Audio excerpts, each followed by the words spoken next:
महाराष्ट्रको वासीमा डोटीका लोकेन्द्र भुलको उपचारका क्रममा दुःखद निधन भएको छ।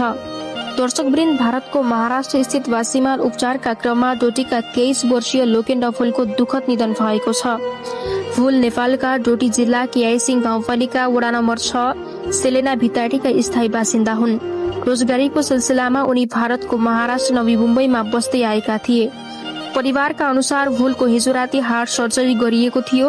अपरेसन सफल भएको र उनी सामान्य अवस्थामा रहेको जानकारी दिए पनि केही समयपछि अचानक स्वास्थ्य अवस्था बिग्रिँदा उनको मृत्यु भएको बताइएको छ।